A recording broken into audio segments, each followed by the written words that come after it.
South ఇండియాలోనే biggest sorry store మన Varahi silks మన విజయవాడ ఎంజీ రోడ్ లో డిసెంబర్ 4వ తారీఖున ఘన ప్రారంభం.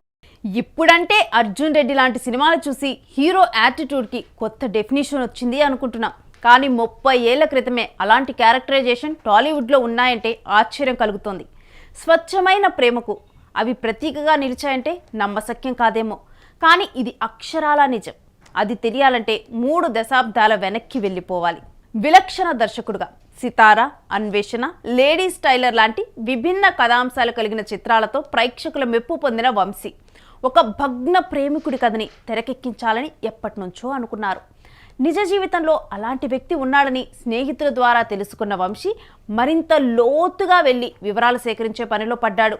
అప్పుడే విస్తుపోయే వాస్తవాలు బయటపడ్డాయి. అంతే, ఇక మరుక్షణం ఆలోచించలేదు. 1987లో మహర్షిని ప్రకటించారు. హీరోగా ఆల్రెడీ ఇమేజ్ ఉన్న వాళ్ళకన్నా కొత్త వాళ్ళైతే బాగుంటుంది అని భావించాడు. బోలెడ్ ఆడిషన్లు చేశారు. ఫైనల్గా రాఘవ అనే కుర్రాన్ని ఎంపిక చేసుకున్నారు. తెనాలికి చెందిన ఈ యువకుడిలో అమాయకత్వము, పొగరు రెండూ కలగలిసి ఉన్నాయని గుర్తించి వెంటనే అడ్వాన్స్ ఇచ్చి లాక్ చేసుకున్నారు. మహర్షి కోసం ప్రాణం పెట్టేయాలని రాఘవ డిసైడ్ అయిపోయాడు. హీరోయిన్గా ఎవరిని తీసుకోవాలి అని ఆలోచన చేసినప్పుడు సితారా, అన్వేషణ టైంలో స్పాట్కి వచ్చిన భానుప్రియ చెల్లెలు శాంతిప్రియ గుర్తొచ్చింది. ఆఫర్లు వస్తున్న సరైన కథ కోసం ఎదురు చూస్తున్న ఆమెకు ఇది బెస్ట్ డెబ్యూ అవుతుందని భావించి వెంటనే కబురు పెట్టారు.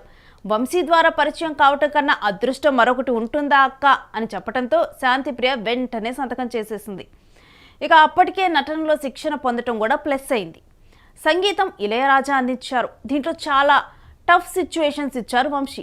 ఒకటి, పూర్తి సంస్కృతంలోనే సాగే ఊర్వశి గ్లోబా ప్రేయసి హ్రిమా సాంగ్ కొత్త ట్రెండ్ అనిపించేలా వైరల్ అయింది. జొన్నవిత్తుల సాహిత్యం అందించారు. వెన్నెలకంటి రాసిన మాటరాని మౌనమిది మరిచిపోని క్లాసిక్ సాంగ్.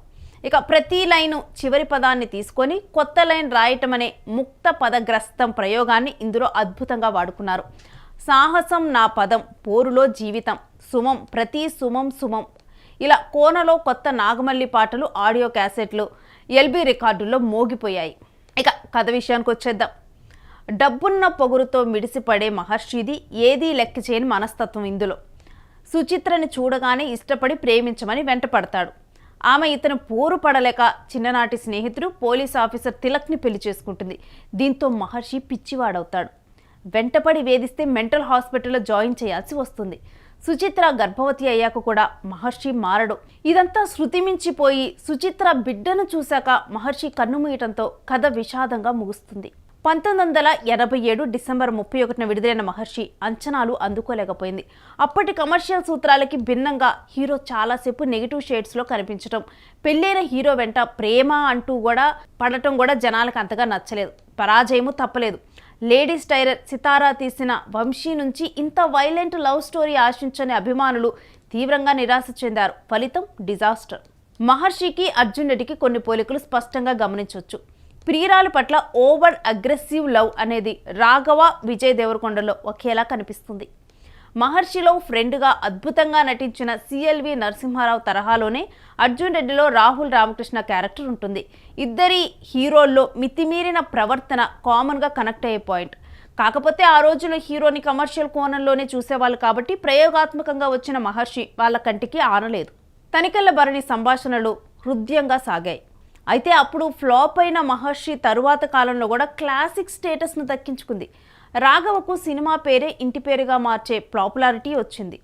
ఇక నిర్మాత స్రవంతి రవికిషోర్కి లాభాలు రాకపోయినా హోమ్ వీడియో హక్కుల ద్వారా మంచి ఆదాయం సమకూరింది. అన్నిటికన్నా మించి రెగ్యులర్ ఫార్ములాకి భిన్నంగా నిలిచిపోయే ఎక్స్పెరిమెంట్ చేశామన్న సంతృప్తి మిగిలింది.